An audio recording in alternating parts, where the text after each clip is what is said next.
Hello and welcome to the Daily Comic and Collectible, episode 363. Now today, the collectible of the day is the Mezco Toys, Living Dead Dolls, Stephen King's 1990 It, Pennywise the Clown, Collector's Doll. From the depths of the sewers beneath Derry comes the terrifying villain of the movie, Pennywise. In his brightly colored silky satin suit, Pennywise is literally the stuff of nightmares. From his oversized clown shoes to his shock of bright red hair. Great care has been taken to capture not just the look, but the essence of the character. One look at his fang-like teeth is enough to know this clown is no laughing matter. Pennywise comes with his trademark crimson balloon, because down here, everything floats. The Living Dead doll presents It, 1990. Pennywise, standing 10 inches tall, and has 5 points of articulation. He features real cloth clothing and comes with his red balloon. He's packaged in a custom die-cut window box, perfect for displaying. Welcome into your collection today. Then you can float too. Released by Mezco Toys.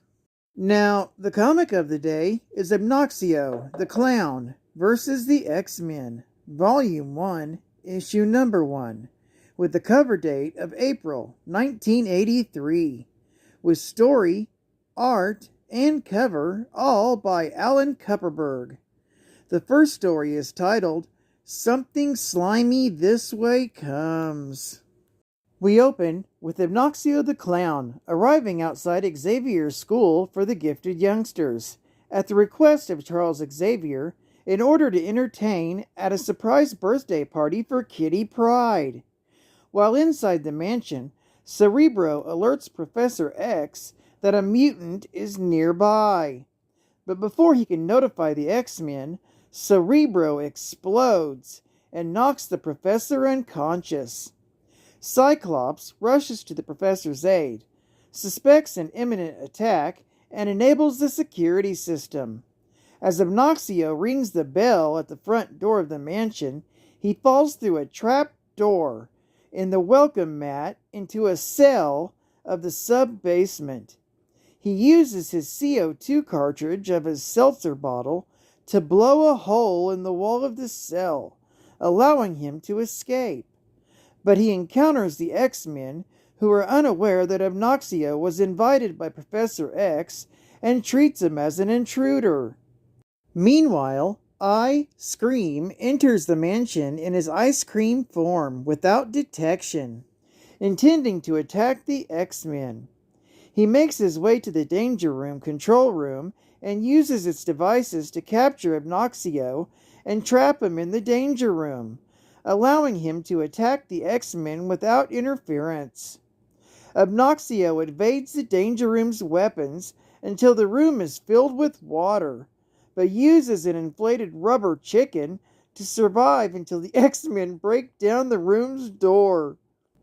The team captures Obnoxio until Professor X mentally recalls the team to the Danger Room control booth, where he has captured Scream in a block of ice. The professor explains that he had hired Obnoxio for Kitty's birthday, but the clown refuses to stay to entertain at the party after this ordeal. The second story is titled, Jury Duty. Obnoxio the Clown travels on the New York City subway, returning home from Xavier's school for gifted youngsters. He arrives at his apartment to find that he's been summoned for jury duty. He makes his way to the criminal courts building, but as he waits in the jury waiting room, he's advised that he cannot smoke in there, so he leaves to smoke his cigar in the corridor. While there, he observes a gang of thieves, stealing items from the evidence storage room.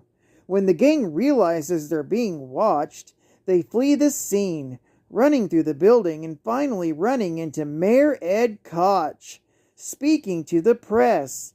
The police take the gang into custody, and the mayor excuses Obnoxio from jury duty. Geek fact: This issue contains 2 single-page stories, each with Obnoxio responding to a letter from a reader. The first is titled Obnoxio the Clown's Abuse Page, and the second is titled Dear Flabby. Advertising Ad Fact. Check out this page for the new video game Reactor, coming soon for your Atari video computer system or Sears Video Arcade. Fry neutrinos, bounce positron clusters, knock out control rods, shrink the reactor core, but avoid the dreaded vortex. Nothing says fun like destroying a nuclear reactor. And look at those graphics! Obnoxio's fun pages. Can you find the twin derelicts? Pick out the 2 identical hobos in this picture. Be a bridge builder. All you need is some steel girders and a few miles of cable, and you're ready to build, according to Obnoxio. Then you can jump off it, you creeps. Here's a hobby hint. For an extra authentic ship model, use your parents' contact lenses as portholes. Here's a Fallout Shelter food puzzle. You're waiting for nuclear dust to settle, and your family only has enough food for 2 hours. The puzzle: how long before the young ones begin looking tasty? Here's Obnoxio's favorite picture of the month. Pin the tail on the wall socket. There's a few more, but I'm not sure if they're suitable for YouTube. Wow, the 80s. What a decade. And final geek fact. Obnoxio was born to 2 unrevealed parents. His father walked out on him before his birth, and his mother abandoned him by locking him inside of a chest and dropping him in a frozen lake. He went to live with his aunt in Kansas alongside his cousin Dorothy and her dog Toto, whom Obnoxio grew to despise. During his infancy, he began to develop his clown look, which would remain unchanged throughout his life. During a big storm, Obnoxio left and never saw his family again. He briefly worked as a Nebraska senator before they discovered he lied about his age. Enrolled in clown school, but finished bottom of his class, he began working odd jobs, including a doorman to a homeless shelter, among others. Having nothing to his name, he considered ending it all, until he was approached by Stan Lee, who offered him a job working for Marvel on Crazy Magazine. During this time, he also ran for President of the United States on a platform that included a fat tax. However, it was proved unsuccessful. Obnoxio's first appearance was in Crazy Magazine, Volume 1, Issue number 65, with the cover date of August 1980. Side fact: Crazy Magazine was Marvel's answer to Mad and Cracked magazine. Obnoxio remained as host until its demise in April of 1983. Well, I'd like to thank you for joining me for another Daily Comic and Collectible, and I hope to see you again tomorrow. This is Cat Fan Comics Man, and I'll catch you on the flip. Over and out.